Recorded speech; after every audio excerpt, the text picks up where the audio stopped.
kienet First Lady. Il-mama kienet kontra illi si president. Imma tiddejjaq li għajdula sinjura.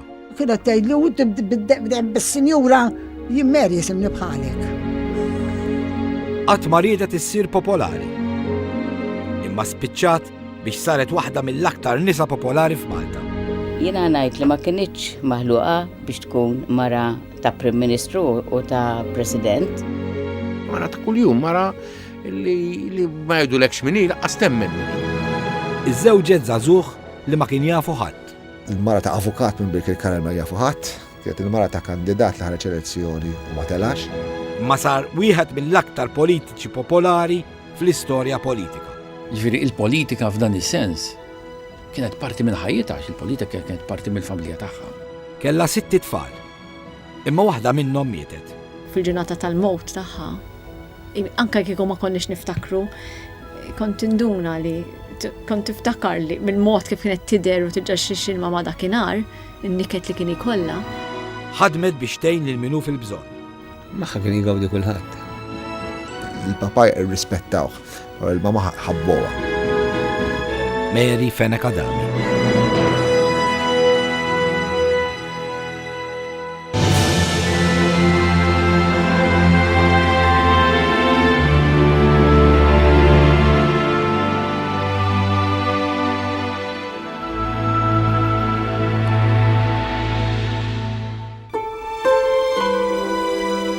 Is-sibt 2 ta' Lulju 2011 fil-Palazz tal-Girgenti. Hawn qed iseħħ it-tieġ tat-tifel tal-Prim Ministru Lorenz Gonzi. Fost il-mistednin, għal dan it-tieġ mistiedna wkoll Eddie u Mary Fenek Adami. Aħna utilejna għal-tieġ kienet tidher normalissima. Infatti qbadna nitqu għax bdiet tgħidilna peress li kien it-tieġ il-Girgenti għaddejna mill-Mosta u l-ċalli driver qatlu minn fejn għaddejjin. Alla mer ma tafx alla mhux kwalunkwe triq tinfet. Mary u Eddie jaslu l-Girgenti. Jena meta niżlet għattila sinjura ħalli nitla' miegħek. Qalt li lejla qalt li issa nitla' bil-mod il-mod. L-aħħar darba li kelmetni kienet f'dat-tieġ. Għattila kif inti, għatli inti kif inti, għattila jiena. Tajjeb, nieħu pjaċir narrak, però qed narrak li qed taqta' nifsek ftit. Iva għatli ma sa jgħaddili. U dak li tista' tgħid l-aħħar darba li tkellimna. Kif jaslu fl-entratura tal-Palazz tal-Girgenti, Mary Fenek Adami iħossha ħażin u tiltelaq mal-art. Qatat nifisha f'daqqa waħda u l-affarijiet marru ħażin 50 minuti. Dr. Elix Manxe jagħti l-ewwel għajnuna lil Mary Fenek Adami fuq il-post. Bdejna nittrattawha kif nistgħu, kien hemm xi tobba oħrajn għenuni u spiċċat l-ITU. Tista' tgħid li qatt ma kienet konxa fl-ITU u marret minn ħażin għall-ar sakemm mietet pressa poco ġimgħa wara. Għal Mary dan kellu jkun l-aħħar tieġ li marret. Bajt xokkjata għax alla volja kellha problemi kroniċi ta' saħħa, l-affarijiet kienu sejrin tajbin. Mary kellha tieġ ieħor li bidli ħajjitha. 27 ta' Ġunju 1965. Mary tiżżewweġ lil Eddie Fenek Adami. Sa dak iż-żmien Eddie ma kienx għadu daħal fil-politika. U ngħidilha li dakinhar tat-tieġ Mary kienet iżżewġet lil dak li kellu jsir deputat fil-Parlament, il-kap tal-Partit Nazzjonalista, Prim Ministru għal 4 darbiet u President ta' Malta. Il-mama kienet mal-papa f'momenti fil-glorja u fil-momenti mhux ta' glorja, ġifieri meta nħarġu lejn il-ħajja politika ta' kull politiku, l-ħajja tal-papa kellu l-momenti għoljin tiegħu, però kellu l-momenti diffiċli tiegħu. Imma l-karigi għolja li kellu żewġa lil Mary qatt ma tellaw l-rasa. Mary tibqa' umna. Lej gburija, migburija xejta, laqas laħ avukat, waqas laħ president, xej migburija. Meta Eddie laħaq Prim Ministru kont mortanda u ħattila kuruna jien tal-fidda, għattila di biex tibqa tiftakarni. Għatli mela ministri bqa narak, għattila le, għattila inti naħseb ma jkollokx ċans li tarani, għaltli le, għaltlina Mary kont, Mary jien u Mary nibqa. Ma konċ isek tinkweta ruħek se jkollok tintaqa' ma' Mrs. Fenek Adami. Issa qed tintaqa' mat-tija tiegħek, qed tifhem? Lil Mary l-politika ma kienx toġobha. Imma lil Ledi dejjem kienet tgħinu. Kważi ċerta li qatt malet u jaħsra kieku qatt ma daħal fil-politika mhux aħjar jew kieku kompla bħal-avukat. Min jafx kien jiġri, u laqqas biss kienet taħseb dawn l-affarijiet. Faċli tajt kienet il-kolonna wara Eddie, pero naħseb il-verità kienet bastjun sħiħ wara Eddie.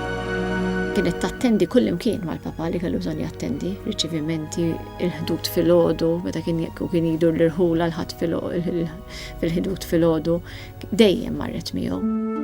Lil Ledi dejjem tagħtu l-appoġġ kollu. Elif darba. Meta Eddie Fenek Adami kien se jsir president u Mary ma ridix tmur tgħix il-Palazz ta' San Anton. Dik daqsxejn problema.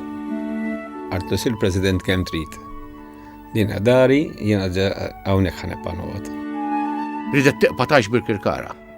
U għalija kien il-fatt li toħroġ man-nies, li tisma' l-quddies, li titkellem man-nies, li tkun għand il-grocer, l-iktar ħaġa importanti probabbilment fil-ħaġa ta' kuljum. U ma rridx dik is-sikkatura magħha dawk il-mejs magħha kienu jdajquha. Ma setax timmaġina kif tista' tgħix ma sajjarx, ma taħsilx, ma tnaddafx. Ma min se noqgħod nitkellem hemm mas-siġar. Għax tant kienet tħobb tiltaqa' ma' nies u titkellem magħhom hi. Tlaħħalli li għala sambur dik iċ-ċimiterju ta' siġar. Għaltina bret noqgħod. F'April 2004 Eddie Fenek Adami jsir President ta' Malta u Mary ssir il-First Lady. Naħseb li kbar xokk li ħadet Mrs. Fenek Adami kienet meta saret il-mara tal-President. Jgħidlu, le ta' ma doġobniex li biċi, għal speċi sa' speċajt issa l-għodoġe bi kwietna. Kienet b'dittajja dak iż-żmien, kienet tippreferi kieku ma komplix hija għalija personalment. Naturalment, riċ kontra, sax ngħid li kienet kontra li jsir President, per għamlet il-kondizzjonijiet mill-ewwel. Għamlita, iġetna għamlita imħabba fih. Kienet sagrifiċċju kbir għalija li mbagħad aċċettat illi speċi il-papa jsir il-President. Imma minkejja li sar President, flok imorru fil-Palazz ta' San Anton, Eddie u Mary jibqgħu jgħixu fid-dar tagħhom f'Birkirkara. Kella 70 sena li titlaq minn dara. Naħseb il-kulħadd tħossa, imma speċjalment li vera ma kella l-ebda interess tmur tgħix ġo palazz. Irraġunat li jiena nagħmel xogħli, nagħmel dmiri, immur il-palazz kemm għandi bżonn immur bħala xogħol u bħala dover, ma biex immur u ngħix hemmhekk għal kumdità li tngħixu palazz. Ma għaliex immur u min issa mmur. U hekk għamlet ma marriċ. Xorta baqgħet mur Birkirkara u xorta baqgħet wara tal-Grocer u tmur tisma' l-quddies Santa Elena. U għalhekk ma rridix tmur Sant Anton? Għax li qed tibqa' man-nies. Bil-ġewla iddur minn ħanut għal ieħor, is-suq ta' Birkirkara, titkellem man-nies, iktar titkellem minn tixtri. Għalkemm baqgħet tgħix f'Birkirkara, Mary xorta ħadmet bla nifs bħala l-First Lady ta' Malta. Inkredibbli għax ma kienx żgħira, jiġifieri dak kellha 70 sena. Kienet ilha impenjata ħajjitha kollha. Waqt il-presidenza, xogħol li Mary għamlet dedikazzjoni kbira kienet il-Community Chest Fund. Mary ħadmet biex tgħin lil morda, speċjalment li tfal morda bil-kanċer. Kull min ħadem magħha jgħidlek id-dedikazzjoni, l-attenzjoni, il-kura u l-imħabba tagħha. Laqat kontra laqat. Sa kienet issifer mal-Community Chest Fund issa biex issifer holiday magħna kienet taqlanna qalbna. 1933. F'dik is-sena, f'Taslima titwieled tifla jisimha Mary. Kienet gburija ħafna li jisli Miza. Eddie ovvjament kien gburi li huwa karkaris, jiena iktar u iktar gburi li jiena belt għallu kienet tindaħali fin-nofs biex tgħidilna li jisli Miza minn Strada Ridolfo. Bħal Maltin oħra f'dak iż-żmien, Mary tgħix tfulita fil-biża tal-gwerra. Biża li minn ħin għal ieħor tista' taqa' xi bomba f'darhom u toqtol il-familja kollha. Il-gwerra kienet iddominat biċċa sostanzjali minn tfulita, ġifieri kienet tissemmi ħafna l-esperjenzi tagħha fil-gwerra. Waqt il-gwerra, F'wieħed mill-attakki mill-ajru, viċin it-tar ta' Mary taqa' bomba. Minħabba l-periklu jkollhom jitilqu minn tasliema. Kienet waqgħet bomba ħdejna u ġew evakwati il-ġirien kollha ma splodix kienet. Waqgħet bomba kbira.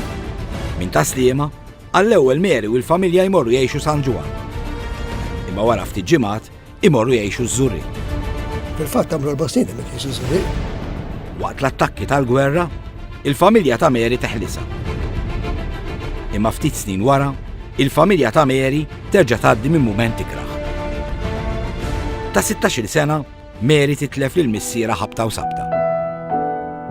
Kif Mary, ħuta, omma u missiera jifqu jitolbu, missier Mary jħossu ħażin u jmut. Kien niftakar l-istorja li kelli 9 snin. U wara għadna Rosario fuq it-tarġa laqas kemm dawla żmien la dawla il-mammek buġibba ma kienx xejn minn dawn l-affarijiet. Għadna Rosario xi 9 bil-lejl kien taħar jorqod. Għala jibqa' rasi, għatatlu fina minn rasu u miet pum mek jifieri għax 3 sigħat. Miet. Meta miet il-missiera kienet ħadita kbira ħafna. Kienet ċara fajnejna li għalija kienet trauma enormi. Mal-mewt ta' missiera, Mary kollha tieqaf mill-iskola. U minflok tibda tuħsib l-omma u l-ħuta żżar id-dar.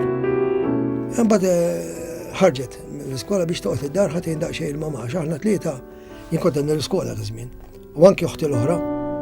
Anka finanzjarjament u bad kellhom sfidi iżjed prominenti fajjithom għax kienu erbaħwa, missierhom miet, tirrakkonta li huwa l-kbir ħareġ jaħdem.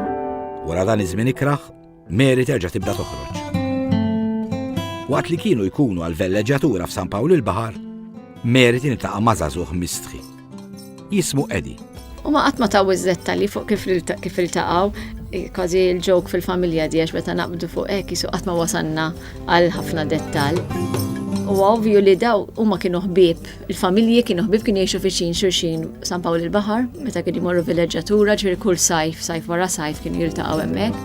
Min kellu jgħidilhom li Mary u Eddie Fenekadami kellhom ikunu l-aktar koppja prominenti fl-istorja politika l-aktar minn 30 sena. 1987, Eddie Fenekadami isir Prim Ministru ta' Malta għall-ewwel darba.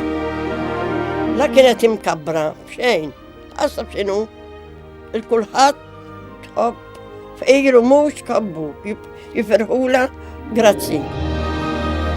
Sta qabel dawn iż-żminijiet ta' glorja, qabel Eddie sar Prim Ministru, il-familja ta' Fenekadami kellha tgħaddi minn żminijiet diffiċli. Żminijiet ta' violenza li ġabet magħha l-politika f'Malta fis-snin 80. Kemm kellha sabar, kemm kellha paċenzja, kemm batiet biex tagħmel dak illi ċ-ċirkostanzi kienu jitolbu minnak. Aħna għaddejna perjodu ta' żmien fejn id-dar il-familja tagħna konna norqdu bin-nies magħna. Dan in-żmien qed nitkellem snin twal ta' numru ta' nies li jorqdu d-dar minħabba it-tensjoni politika illi kienaw dak iż-żmien. It-tnejn 15 ta' Ottubru 1979. Grupp ta' partitarji laboristi jattakkaw id-dar ta' Mary u Eddie Fenekadami. Dak kien l-ikbar moment ikraħ li għaddew minn fil-politika li dik id-dar kienet xi ħaġa jibsa ħafna. Xċokkejna ruħna kollha kemm aħna li kif wasalna fejn il-bieb. Isalina kienet il-gwerra. Karti, ġummalart, skivanija mkissra, siġġijiet, libreriji fl-ofta triq. Fil-ħin tal-attakk, waqt li dawn in-nies daħlu jkissru d-dar tagħhom, Mary tkun il-qudiem. Sa dan it-tant Mary ma tafx qed jiġri fid-dar tagħha. Dak il-ħin jilaqqas konna f'ġara rifieri, ċempluli, saqsawni ikrax fejn qiegħda, konna qatt paċi fil dak iż-żmien jien, għandna kemm iżżewwieġt. Drab, mux id-dar jeda, għallu le, mux id-dar. Wara l-Qudies, Mary tmur id-dar. Fit-triq tagħha, Mary tara konfużjoni sħiħa u ħafna oġġetti jintramaw mid-dar tagħha l-isfel. Id-dar jisu bħalma naraw fit-terremoti. Xi Mary pruvat tidħol f'dara minn nofs dawn il-partitari, lil Mary ċartula widneha u jtuha daqqa ta' por. Ta' kif mara, tiġi lura d-dar, issib in-nies ikkissru d-dar tagħha, taf li hemm it-tfal ġewwa, ma tagħtix każ il-periklu li daħlet fih, teqpa' tiġri fid-dar biex issib it-tfal, ma jirnexxix issib it-tfal. Black Eyes, dem nizem u widneja, masluta mqaċta, kollox. Għad xilaqtej bej il-bib ta' barra, ta' fuq darbtej barra fit-triq. Mary jirnexxila taħrab u ssiblu li jedant il-ġirien. Wara sabitom għax kienu ħarbun fuq il-bejt. Tħanna ġewwa, dak intart, ma kienx il-ħattax bil-lejl dak il-ħin. U kif faċċat. Rajna ġejja, bekkemna, għax qatal ħadna dak il-ħin. Kien moment ikraħ li bħala familja kien jibes ħafna li Żmilli jekk ma nisuħa aħna aktar aħjar. Minkejja dak li ġara dikinhar, Mary mill-ewwel taħfel lil kull min kellu x'jaqsam ma' dak li ġara. Il-mama kienet persuna illi kienet taħfer mill-ewwel. Naħseb li dik hija l-ħaġa illi l-iktar turi kemm kienet mara eċċezzjonali. Daw l-affarijiet m'għandhomx ikunu kienet tgħid. Inħobbu l-kulħadd fil-proxmu tagħna kollu. Għax hekk għandna bżonn. Bit-talb irridu nsalvaw. Naħfer il-min għamel din il-ħaġa lili u l-familja tiegħi. Eżempju iktar minn hekk, kif jagħti il-Malti l-eżempju kaxka. Mary taħfer għax għandha fidi kbira. Mary kienet dit tip ta' mara. Kienet mara li ovvjament kattolika sal-aħħar, però li kienet tgħix l-imħabba vera tikkomprendi wkoll xi ħaġa diffiċli illi min itik fil-ħarta inti taħfirlu. Jien qatt ma smajta titkellem b'mod ta' rabja jew mibeda li dawn nies li jagħmlula l-ħsara għax kienet temmen bis-serjetà. Kienet tagħmilha tidher qisha xi ħaġa sempliċi u li xi ħaġa ma tridx rebħa kbira fuqek innifsek biex tasal illi tgħid le mhux biss naħfru imma ninsew. U l-qudies Mary ma titlifiex. Jekk tgħidli x'għamlet il-mama kuljum f'ħajjitha hija illi sajret għall-familja kuljum u maret il-qudies kuljum. Qudiesa qatt ma tilfita, qatt. Għalija il-fidi kienet kollox jiġifieri u l-isfidi tal-ħajja laqethom kollha bil-fidi li kellha falla. Għalija l-qudiesa ma kienitx attività normali. Għalija l-qudiesa kienet dik li tija l-qawwa li tija saħħa. Mary anka meta ssifer kienet kull tisma' qudies. Darba Fader Joe Borg kien magħhom bħala ġurnalista fiċ-Ċina u qaddes fil-lukanda li kienu fiha Mary u Eddie Fenek Adami. F'dal pajjiż magħruf għal-ħajt li fred, aħna konna qed nagħmlu ċelebrazzjoni ta' dak li qabel lilu nifsu ma' triq li taqgħet. Darba qalt li kemm sabiħa tiegħu Ġesu jiġru warajna minn belt tal-oħra. Mhux aħna nimxu wara Ġesu. Ġesu jimxu warajna. Mary minn dejjem kienet ħobba l-Knisja. Meta kienet żgħira, kienet membru tal-Legion of Mary. Trom xi sitt Madonni u jqasmuhom ġimgħa, triq, dar. Jiġi ħabtulek idu l-peżempju l-ġimgħa d-dieħla. Nġiblek il-Madonna żommu ġimgħa ta' jdu Rosario fil-għaxija, pereżempju dana. Tagħmel good deeds lin-nies hekk, xi ħaġa mhux ħaġa kbira tal-fieri, xi ħaġa fela fin. X'għad tmur tixtru ħobs kuljum. Kun xi barra xi avvanzata, tmur tixtri l-ħobs, pereżempju. Kienet ħobb tgħin lin-nies. Imma s-safar ma kienx tħobbu. Jiena n-nom tiegħi daret id-dinja u li kien għalija ma marret imkien. Kieku kellha tażel toqgħod id-dar, toqgħod Malta. Nettajt li kulħadd isbaħ minn Malta mawx. L-iktar li kienet tippreferi toqgħod id-dar, forsi toħroġ sal-gallerija b'Kirkara jew fil-parapet Buġibba. U kienet kuntenta perfettament tagħmel hekk. Mary kienet tobot is-siefer u tħalli warajha tfal. Safar kreda jaqaf ftit. Għax tħalli warajha tħalli familja, M'għandix tort li tibża. Għax meta kien żgħir Beppe kellu inċident. Hemmhekk kienu jniżlu l-istores billi jinfetħu gradi li taħt l-arkati stadarjali. Beppe kien għadu żgħir 12-13, naħseb forsi ftit iktar. Miexi ma' Mary, jiena kont ħireġ mill-qorti, u Beppe ma rax dil-gradilja miftuħa kbira u baqa nieżel 3 solari jew 0 solari. Beppe ma stax iċċaqla, ġie l-ambulanza, insomma kellha. Mbagħad ir-riżultat mhux ma kellu xejn, kellu jmur l-isptar sifruh. Rajta inkwitata, ġifieri, inkwitata sew. U meta Mary tinkwita bis-serjetà. Bħal kulħadd tara t-tifel tiegħek waqa' ġis solari. Stendut fuq xi kaxex kien ġie minn għalija jew xi kaxex tal-birra nsejx kienu preċiż, u tara hemmhekk kif tinkwita.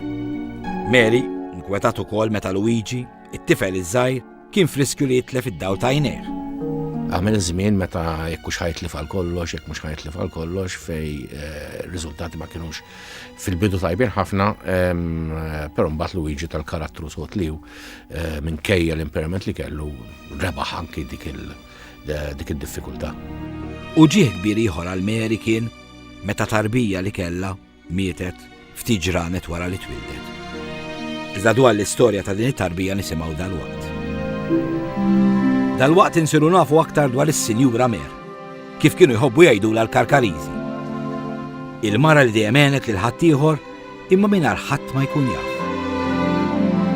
Ma Mary dalwaqt ngħixu kif għexet il-marda tagħha. Ngħixu kif minkejja d-diffikultajiet kollha baqgħet attiva u pożittiva sal-aħħar. Iżda qabel nifqu, nisimgħu x'għamlet Mary meta darba ingħalqet ġo lift. U għamilna hemmhekk nofsija u 5 minuti magħluqin f'dil-lift. U hi miskina b'dak is-sabar kollu bdiet taqbdilna jdejna, titlob magħna. Jiena ħsibt li Mary ma kienx tibżamm il-magħluqat tal-Alla jbirikha Mary, però wara mbagħad sirt naf li hi kienet imwerwra aktar minnha. Imma Mary veru keddem taħseb iktar f'ħaddieħor milli fiha. Il-biografija ta' Mary Fenek Adami tkompli dalwaqt.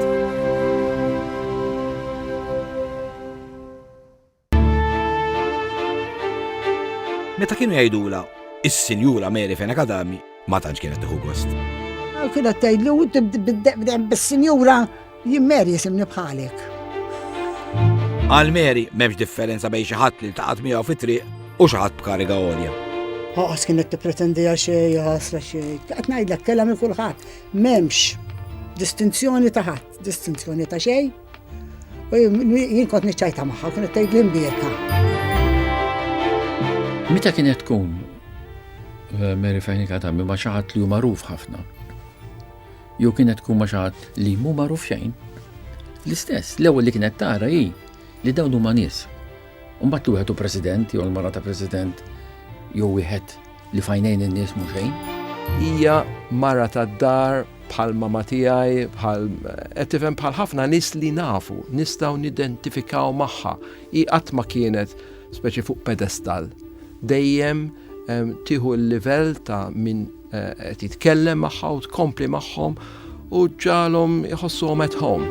Titkellem mar-Reġina u titkellem ma' wieħed bidwi għalija kienet l-istess. In-nies kollha l-istess għalija kulħadd proxmu kienet tgħidli. L-akbar gost tal-Mary meta titkellem man-nies. In-nies kienu jħobbu l-Mary Fenek Adami għax Fenek Adami kienet tħobb lin-nies. U n-nies kienu jħossu għadin. In-nies meta inti tkun mara ta' jistennew minn għandek ħafna għajnuna, forsi li tifhimhom fil-problemi tagħhom, appoġġ, jistennew minn għandek wens. Kull min kien jintaqa' magħha kien jaqpa' jiftakarha.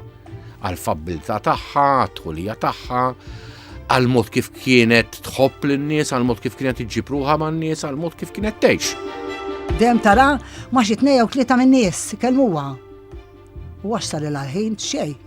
Kompli, għax titmar il-borma, kompli, għata jispiċċaw.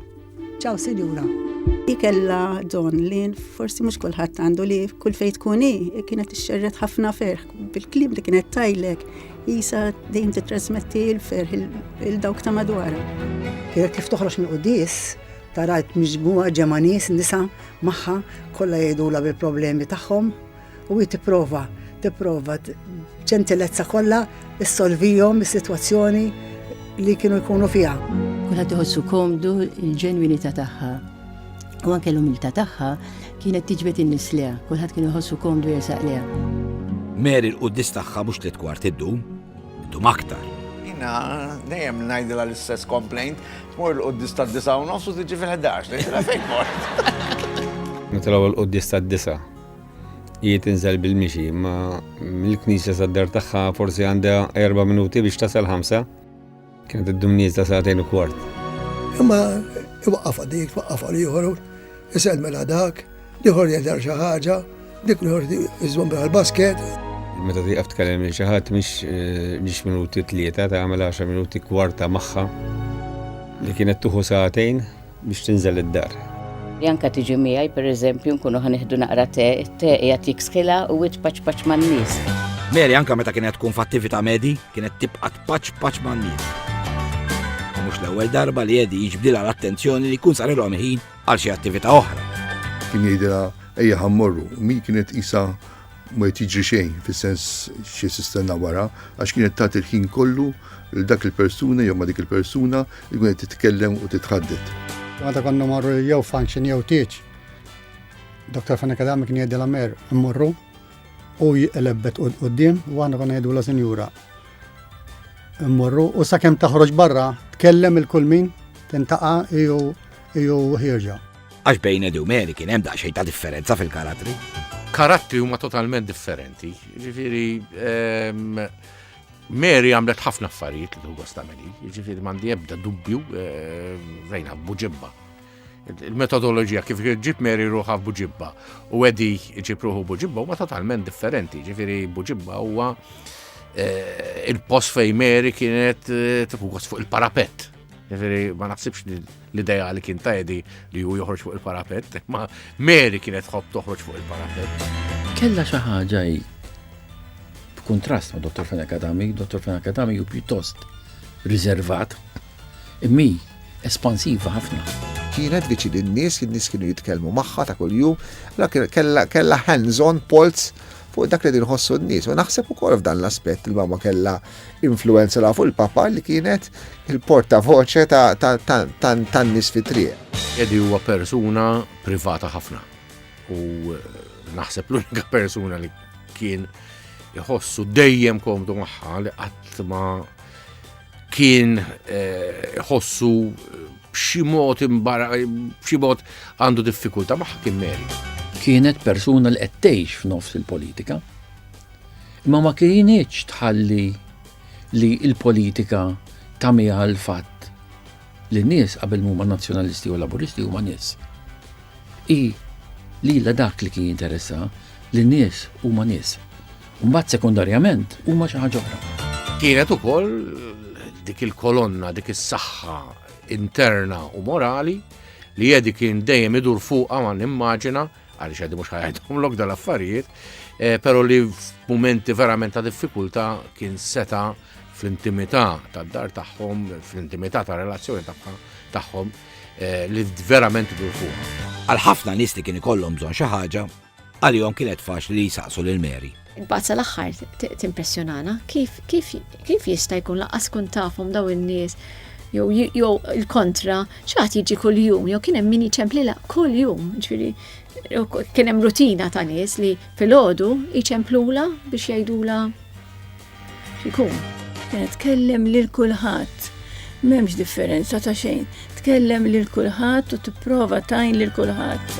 Kienet ta' drabi tiġri mad-dar bit-telefon f'idejha, tagħmel li għandha tagħmel, bit waħda u l-oħra tisma' min għandha tisma'. Kien ikollha mit-telf ħaġa xi kelmuha fuq xi ħaġa. Fejn kienet tista' tgħinhom kienet tgħinhom jiġifieri, xi goes off away, dejjem kienet hekk jiġifieri. Dejjem xtaqet tgħin il-ħaddieħor. Naħseb qatt ma kienet tara problemi tagħha, dejjem kif tista' tgħin il-problemi tan-nies madwarha. U s-Sinjura Mer qatt ma qalet le għal min kien fil-bżonn. Kienet tħobbtejn il-kulħadd u minnu m'hemmx kuluri m'hemm xejn, kulħadd proxmu. Li tagħti karità ibiss. Karità kienet tagħti ma bil-moħbi. Ħadd ma kien jkun jaf. Qatt ma qalet xejn il-mama, ma kien ikun xi ħadd fil-bżonn u mingħajr ma jaf ħadd u xejn laqqas aħna, kienet tixtri xirja u ttija lil min ikun. Is-sorijiet kważi ta' Malta kollha nafu fejn huma, għax dejjem tibatna b'xi kennestru tuffi għandek, b'xi kennestru l-inċa għandha is-sorijiet. Ħwejjeġ. kien ikollha affarijiet anke li tu għan-nies u kont immur bihom għand is-sorijiet u għand l-istituti oħra. Issa wara li mietet kważi bda tinduna iżjed kemm kienet tgħin in-nies. Jien naf anke fuq affarijiet żgħar. Wara l-mowt tagħha naħseb talima kbira tiegħek kemm kienet nies li lanqas kont nobsor li għattenet, jiġu nies illum jgħidex il-mama tiegħek għamlet li għax il-mama tiegħek kienet tixtri li xirja ta' taf il-puxċer ta' tfal tiegħek għal min kien meta talbetulek għalija kienu ħafna drabi n-nies kienu japproċċjaw il-mama għax kienu jafu li jekk tkellima ħattik widen u jekk għandek raġuna u għandek bżonn lajnuna verament ħatejnek. Li kienet tagħmlu ġenwinament għax kellha qalba tajba u għax kienet ġeneruża, ma kellha l-ebda skop ieħor. Beppe jgħid li ommu minn dejjem kienet tobot il-ħela u meta kienu żgħar anke l-uniformi tal-iskola kienet tirriċikla. Ta' konna żgħar ġifieri iż-żraben tal-iskola, ġifieri konna nirtu iż-żraben ta' xulxin, il-blazer tal-iskola konna naqilbuh wara meta jiffejdja biex nerġgħu nużaw id-drapp. Insajdaw ta' xi kun għadu tajjeb. Din il-familja kollha ta' Mary u Eddie Fenekadami.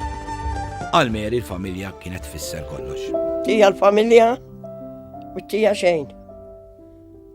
Il-familja tagħha. Il-familja kienet ċertament l-ewwel qabel kollox.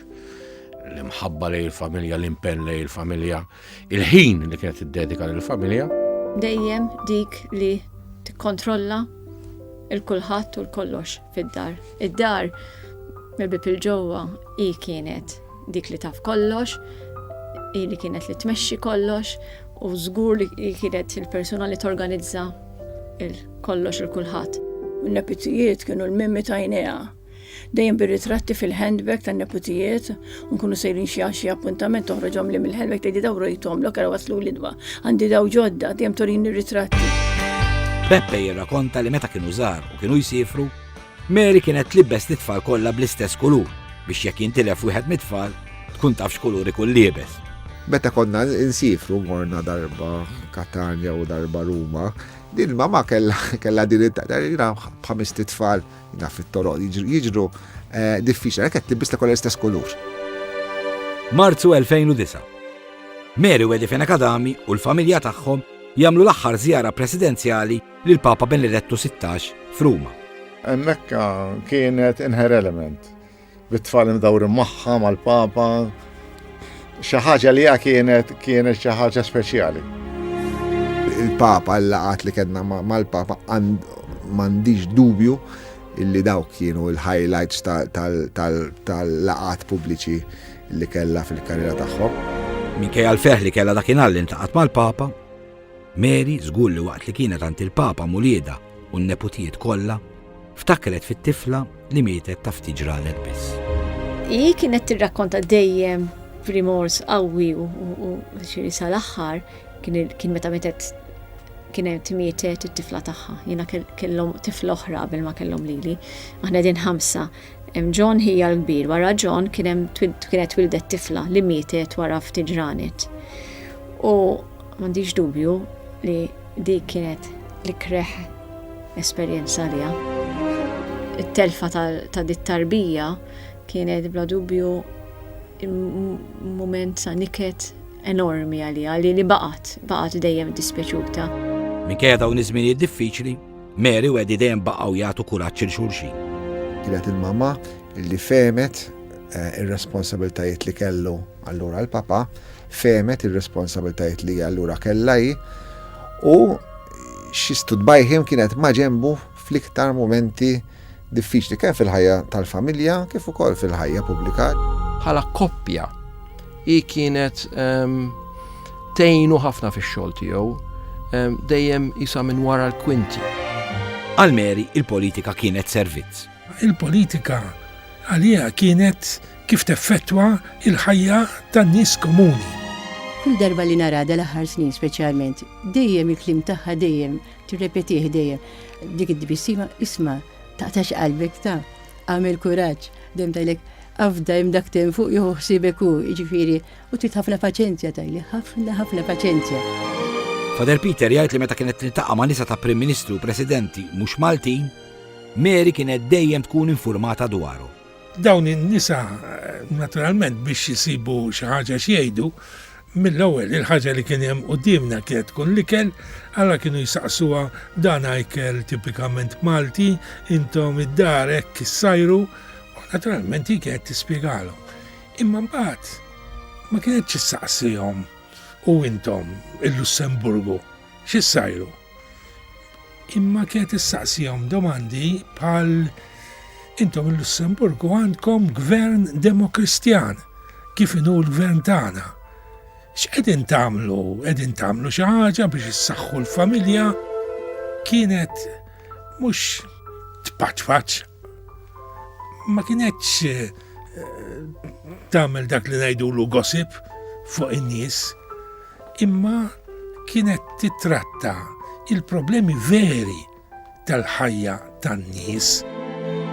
F'daw l-ikliet Mary ma kienx tkun fl-ambjent tagħha, għażgur li kienet tippreferi toqgħod id-dar mal-familja. Imma dak kollu li jtolbuha tagħmel bħala l-mara tal-Prim Ministru jew tal-President, Mary kienet tagħmlu b'dover.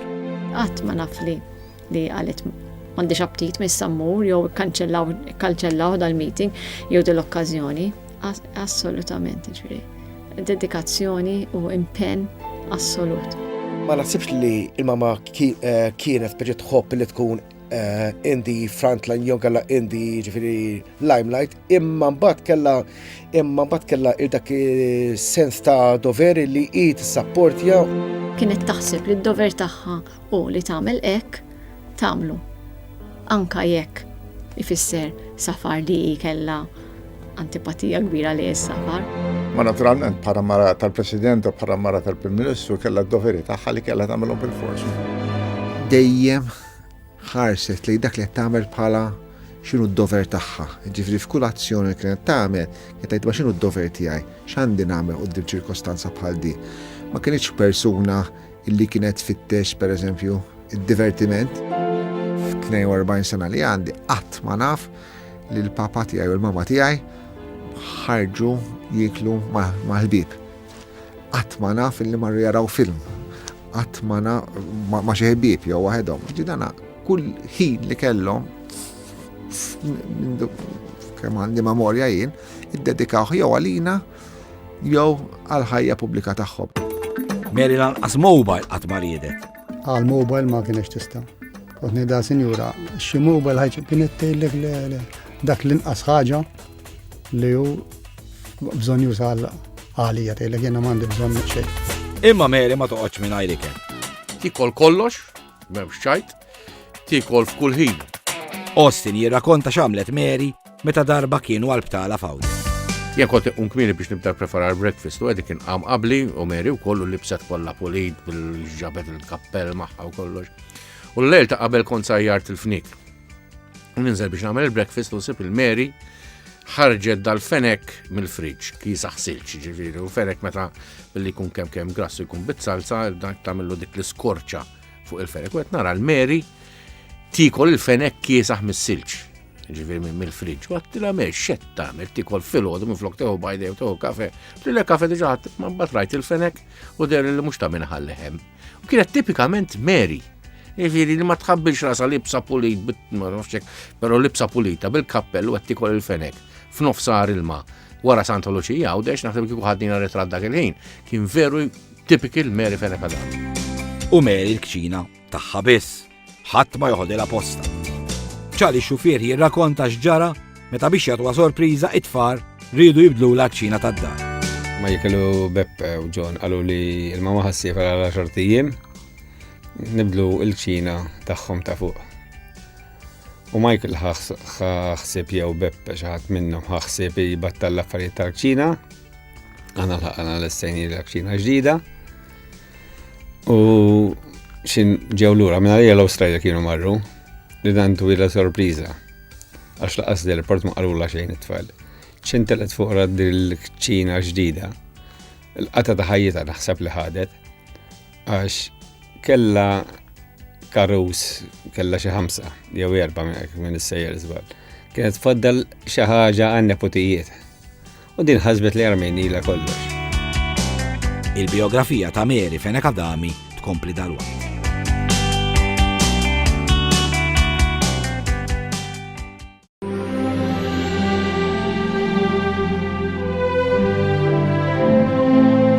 F'April 2009, Edi u Mary Fenek Adami jispiċċaw mill-presidenza.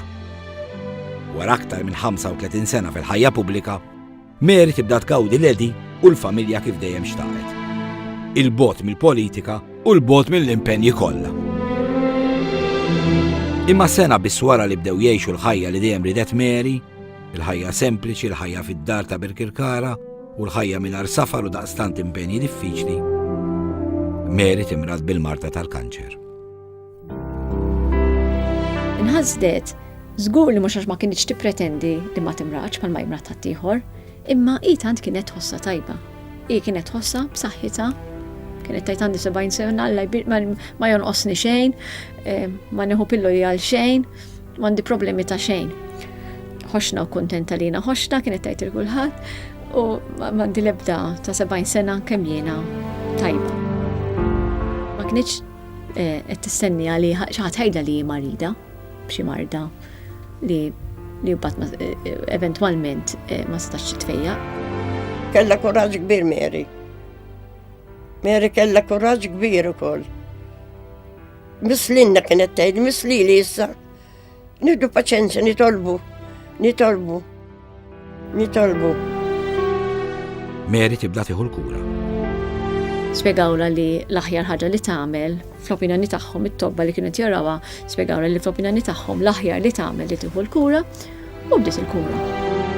U l-mama kienet tmur għal dawn is-sezzjoni tal-kimo b'kuraġġ kbir, ġifieri inkredibbli, ġifieri illum għandha s-sezzjoni tal-kimo, is-session tal-kimo fid-9:30 għamlet fil-ħodu għamlet il-breakfast, u mbagħad marret il-qudies, u mbagħad ġabdet ix-xirja, u mbagħad marret għas-session tal-kimo.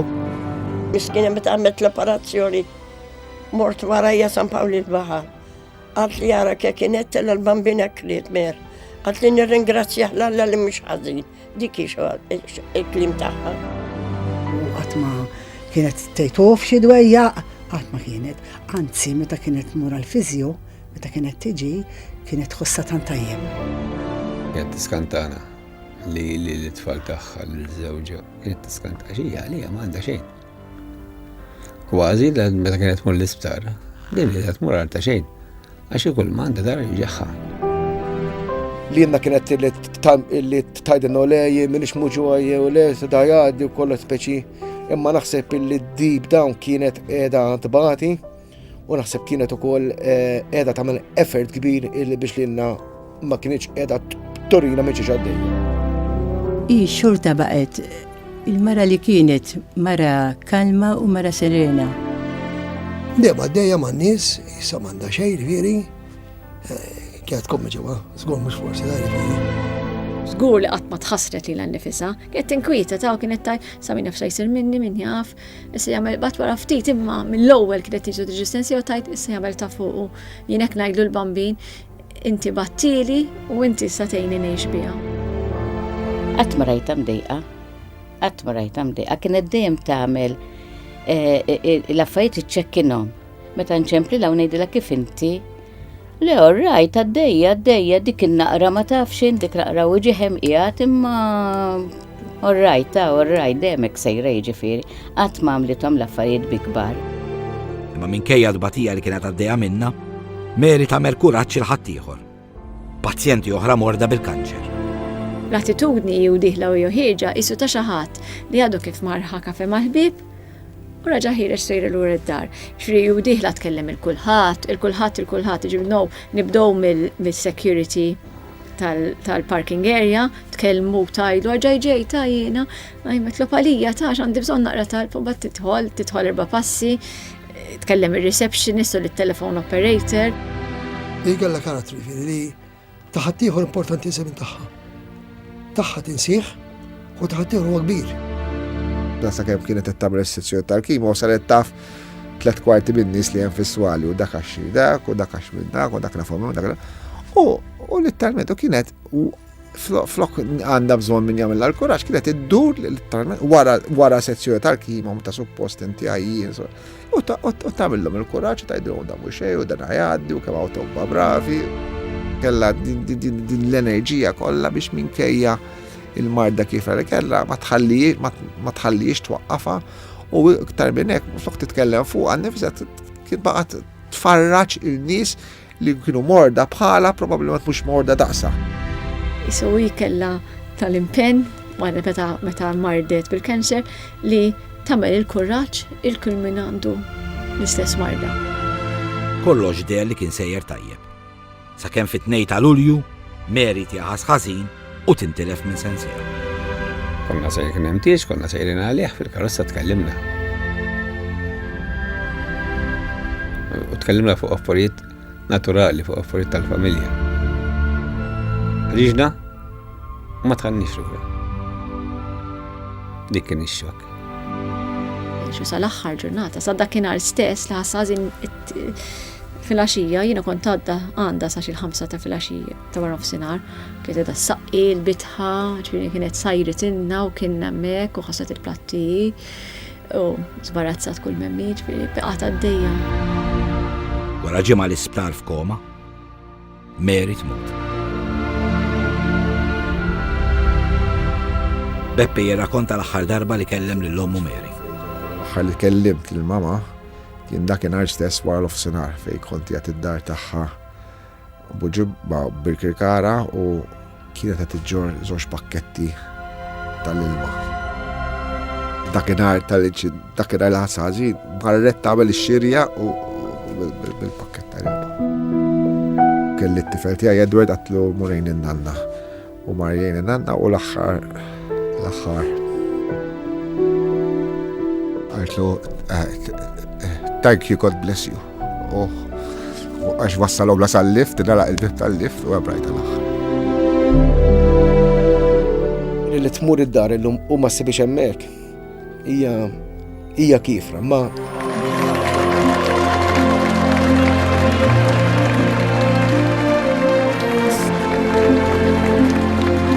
Nies anka wara l-bib ta' barra tal-Knisja kien hemm. Akta qalabra qas kienet inħass. Kulħadd mar mill-kbir saż-żgħir.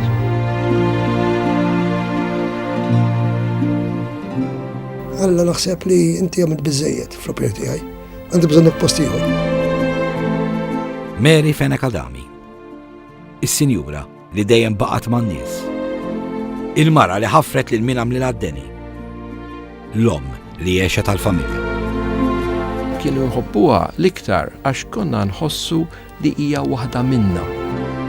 Ix-xempju ta' kif għandha tkun mhux biss ċittadina Maltija, però wkoll fuq kollox mara u omma għax kienet vera omm li taf tħobb u sinċira.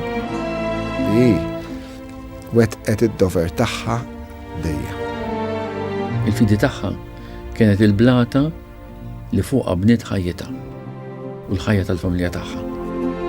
Dejjem baqgħet l-istess mara, però fuq kollox kienet mara tal-familja li tħobb ir-raġel u kienet sosten enormi għar-raġel tagħha. Kienet kollox għalina ġifieri. Nispera li dat-tifir kollu ħajissarraf f'ħafna nies jimxu u jaddottaw l-eżempju ta' ħajja li jexeti. Zal-balja, għax nafu li t-tlabajna ħażuqi. Sosfat ħafna għandi xaġa fija minna speċi. Li hija xi ħaġa sabiħa.